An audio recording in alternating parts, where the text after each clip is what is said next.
அடுத்த கேள்வி 14 இளையபெருமாள் சொந்த ஒரு செல்வமுறை. விஞ்ஞானத்தை ஆதரிக்கும் இஸ்லாம் விஞ்ஞானத்தில் கண்டுபிடித்த குளோனிங் முறையை ஏன் எதிர்க்கிறது? ஆதாம் இருந்துதான் அவ்வா படைத்தார் என்றார். படைத்தார் என்பது இறைவாக்கு. பெண் என்பவள் ஆணின் விழாவில் இருந்துதான் படைக்கப்பட்டாள் என்ற நபி வழி ஆதாரம். அதன் அடிப்படையிலானே குளோனிங் முறை. எனவே தாங்கள் தெளிவான விளக்கம் தேவை.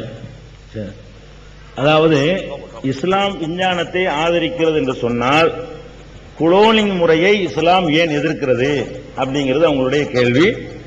இஸ்லாம் எதிர்க்கல. எங்க எதிர்க்கிறது? எந்த குர்ஆனுடைய வசனத்தில் எதிர்க்கிறது? எதிர்க்கல. நபிகள் நாயகம் எதிர்க்கவில்லை. இஸ்லாம் எதிர்க்கிறது என்று சொன்னா குர்ஆன்ல இருக்கணும். யாராவது ஒரு முஸ்லீம் எதிர்த்தால் அது இஸ்லாத்தினுடைய எதிர்ப்பாகாது. குர்ஆன்ல எதிர்க்கப்பட வேண்டும், நபிகள் நாயகம் எதிர்க்க வேண்டும். ஆனால் குர்ஆன்ல எங்களுக்கு சொல்லப்பட்ட மெசேஜ் என்னன்னு கேட்டீங்கன்னா, இப்ப கிறிஸ்தவ சமுதாயத்துக்கு எங்களுக்கு உள்ள ஒரு பொதுவான விஷயம் அது. என்ன விஷயம்? இயேசுநாதர் என்றவங்க சொல்லுவாங்க, நாங்கள் ஈசா நபின்னு சொல்லுவோம். கிறிஸ்தவர்கள் இயேசுன்னு சொல்ற ஜீசஸ், அவரை நாங்கள் ஈசா நபின்னு சொல்லுவோம். அவங்க இயேசுவை கடவுளுடைய குமாரர்னு சொல்லுவாங்க. நாங்க அதை மட்டும் மறுப்போம். கடவுளுடைய குமாரர், கடவுளுக்கு குமாரன் கிடையாது. நபிகள் நாயகத்தை போல் அவர் ஒரு கடவுளுடைய தூதர், ஒரு கடவுள் கொள்கையைத்தான் அவர் சொல்ல வந்தார். அவரை போய் நீங்க கடவுளுக்கு புள்ளன்னு ஆக்காதீங்க. இந்த விஷயத்துல எங்களுக்கும் அவர்களுக்கும் ஒரு பெரிய கருத்து போர் இருக்கிறது, கருத்து பரிமாற்றம். அதுக்கு கருத்துக்கு போர் தப்பு கிடையாது, கையால் நீட்டுதான் தப்பு தவிர கருத்து வாதங்கள் தப்பு கிடையாது.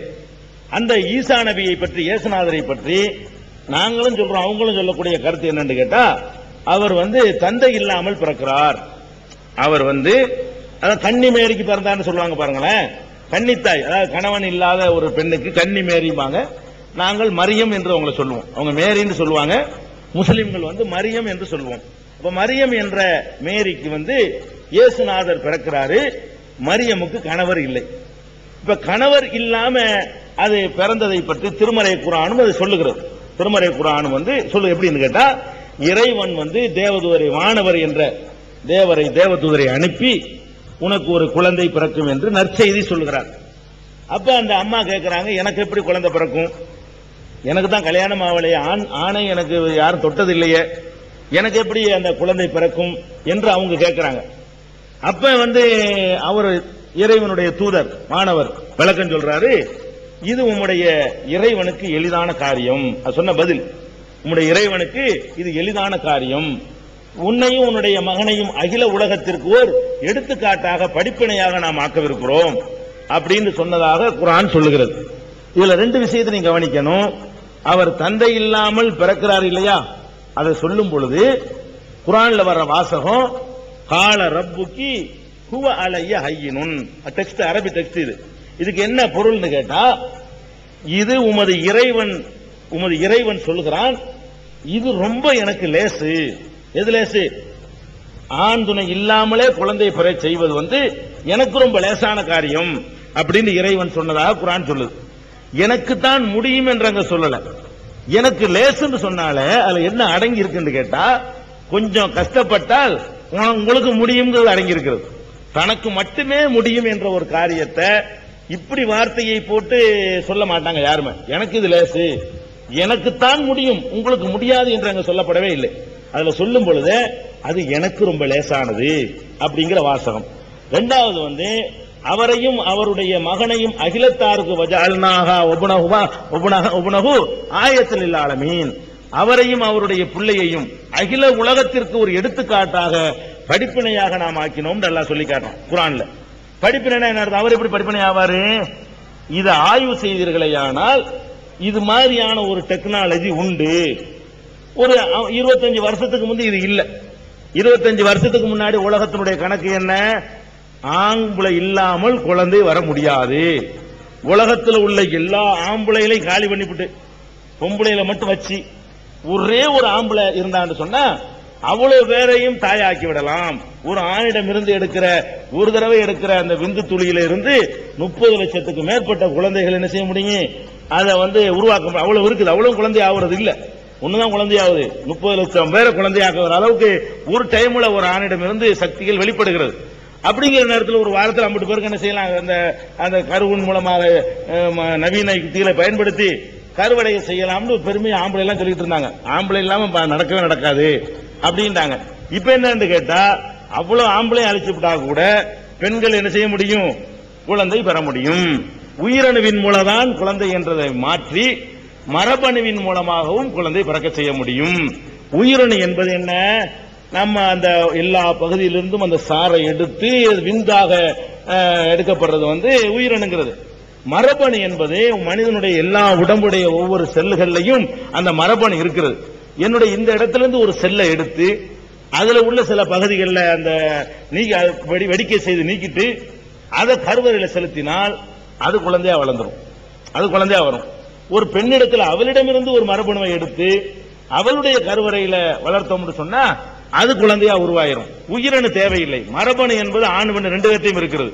உயிரணுங்கிறது ஆம்பளையிடம் மட்டும் தான் இருக்குது. உயிரணுல தான் உண்டாக்கணும்னு சொல்லக்கூடிய நேரத்தில் ஆம்பளை அவசியம் ஆகுது. மரபணுல தான் உண்டாக்கணும்னு சொல்லக்கூடிய நேரத்தில் அப்ப ஆம்பளை அவசியம் இல்லை, ஒரு பொம்பளையுடைய மரபணு எடுத்து அப்படி உண்டாக்கிற முடியும் அப்படிங்கறத இன்னைக்கு குளோனிங் கண்டுபிடிச்சிருக்கான். என்ன அதுல வித்தியாசம் கேட்டா உயிரணுல இருந்து வருவது பிஞ்சியிலிருந்து வளர்ந்து பெருசாகிற செடியை போன்ற தன்மை கொண்டது. அந்த எனக்கு பிறக்கிற ஒரு குழந்தை என்னுடைய எல்லா அம்சத்தையும் கொண்டதாக பிறக்கும் போது இருக்காது. கொஞ்சம் கொஞ்சமா வளர்ந்துதான் ஒவ்வொன்றாக பெறும். பார்க்கிற தன்மையை பின்னாடி பெறும், கேட்கிற தன்மையை பின்னாடி பெறும். ஒவ்வொரு அம்சமும் படிப்படியாக வளரக்கூடிய நிலையில உள்ளது உயிர். ஏன்னு கேட்டா நம்ம மொத்த உடம்புல இருந்தும் வடித்து அதை பிஞ்ச ஆக்கி அந்த மாதிரி கருவுல வளர்க்கிறது தான் உயிரணுங்கிறது. மரபணுங்கிறது என்ன? முத்தி போய் இருக்கு. இப்பவே அது ஆல்ரெடி இந்த இடத்துல எடுக்கிற உயிரணு அது 50, என்னுடைய வயசு 50 சொன்னா என்னிடம் எடுக்கிற மரபணுவுக்கும் 50 தான் வயசு. என்னுடைய விந்துக்கு 50 வயசு இல்ல, அன்னைக்கு தான் அந்த வினாடி தான் பிறந்திருக்குது. அதுக்கு வயசு கிடையாது, அதனால அது இளமையா இருக்கும். மரபணுவை பொறுத்த வரைக்கும் எந்த ரேஞ்சில் நீங்க எடுக்கிறீங்களோ அந்த ரேஞ்சுடைய முதிர்ச்சி அடைஞ்சதாக இருக்கும். அப்படி முதிர்ச்சி அடையக்கூடிய நேரத்தில் அந்த குழந்தை அதுதான் குளோனிங்கிறான், அதே மாதிரி வந்துருங்கிறான், அதே மாதிரியா வரும். அதுல என்ன நடக்கும் நீ பாருங்க. இயேசுநாதர் தான் தாய் இல்லாம பிறக்கிறாரு. இப்போ ஒரு பொம்பளை தாய் இல்லாம தகப்பன் இல்லாம பிறக்கிறாரு. இப்போ ஒரு பொம்பளை தகப்பம் இல்லாம பிள்ளைய பத்திட்டு கடவுளுக்கு கொடுத்தாருன்னு ஒத்துக்கிறீங்களா? யாராச்சும் ஒத்துக்கிற மாட்டீங்களா? சொல்லிட்டு போயிடலாமே. ஒரு பெண்ணு வந்துகிட்டு கடவுள் தான் கொடுத்தாரு அப்படி சொன்னா ஒத்துக்கிறோமா? ஒத்துக்கிற மாட்டோம். அதுக்கு எவிடன்ஸ் காட்டணும். அப்ப எவிடன்ஸாக இறைவன் என்ன பண்றான்னு கேட்டா அந்த குழந்தையை பேச வைக்கிறான். பிறந்த உடனேயே இயேசுநாதர் பேசுறார், பெரிய ஆள் பேசுற மாதிரி பேசுறார் என்பதும் குர்ஆன்ல இருக்கிறது. அது எவிடன்ஸ். நான் இறைவனோட அடியான், இறைவன் மூலமாக தான் நான் பிறந்திருக்கிறேன் சொல்லி குழந்தை இயேசு பேசியதாக திருக்குர்ஆன் சொல்லுகிறது. மரபணுல இருந்து வந்ததெல்லாம் பேச முடிஞ்சு. உயிரணுல வைங்க பேசுறதுக்கு 3 வருஷம் ஆகி இந்த பேச்சுக்களை கேட்டு தான் பேச முடியும். இந்த மரபணுல இருந்து வரும்போது முதிர்ச்சி அடைஞ்சதா இருக்கும் பொழுது அதற்கேற்ப அந்த ரிசல்ட் இருந்ததையும் நம்ம குர்ஆனுடைய ஆய்விலிருந்து பார்க்கிறோம். இதுல என்ன பிரச்சனைன்னு கேட்டா உலக அளவுல அதுல ஒரு டேஞ்சர் இருக்கிறது. என்ன டேஞ்சரு? இப்ப என்னுடைய உயிரணுல இருந்து வரக்கூடிய குழந்தை அச்சு அசலா என்னை மாதிரியே இருக்காது, என்னை மாதிரியே இருக்காது. நானே என் மனைவி எல்லாம் சேர்ந்து என்னுடைய மரபணுல என்னுடைய முப்பாட்டன் பாட்டன் அவனுடைய எனக்கு பிறக்கிற குழந்தை என்னுடைய தாத்தா மாதிரி இருக்கும். அந்த அந்த அந்த மரபணு எனக்குள்ள ஒளிஞ்சு இருக்குது.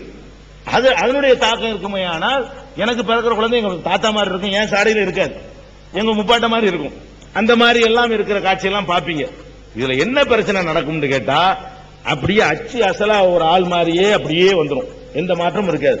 ஒரே மாதிரி எந்த வேறுபாடு இல்லாமல் ஒரு குலம் உருவாகுவது போர்ஜரிக்கும் இன்ன பிற மோசடிகளுக்கும் வழிவகுக்கும் என்ற காரணத்தினால ஆள் மாறாட்டம் நடக்கும், பலவிதமான தப்புகள் நடக்கும்.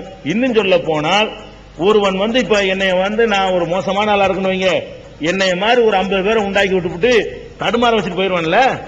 என்னை மாதிரி 50 பேர் நடக்க விட்டுவிட்டு நான் செய்யற தப்பெல்லாம் அடுத்த தலைமையில போட்டு போய் அடையாளம் காட்டிட்டு போயிடுவான்ல.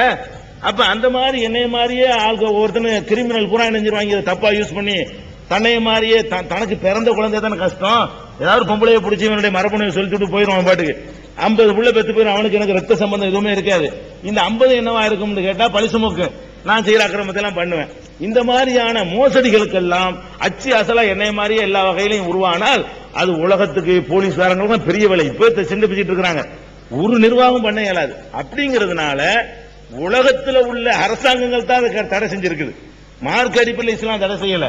அதுல நன்மை இருக்குமானால் நீங்க பயன்படுத்திக்கலாம், கேடு இருந்தா விட்டுறலாம், அவ்வளவுதான் இஸ்லாத்தின் நிலைமை. ஆனால் கேடுதான் இருக்கு, நன்மை பயக்காது. இன்னும் சொல்ல போனா ஆட்டுக்கு மட்டும்தான் அது டெஸ்ட் நடந்திருக்கே தவிர மனித குலோனிங் பிறந்தா சொல்வது தப்பு, பொய். சும்மா சொல்றாங்க அந்த ஊர்ல பிறந்துச்சு இந்த ஊர்ல பிறந்து கொண்டாந்து காட்ட வேண்டியதானே, காட்ட முடியல, சும்மா தகவலை சொல்றாங்களே தவிர மனித குலோனிங் குழந்தை உற்பத்தி ஆகிவிட்டது என்பதை எப்படி விஞ்ஞான ரீதியா நிரூபிக்கணுமோ அப்படி நிரூபிக்கப்படவில்லை.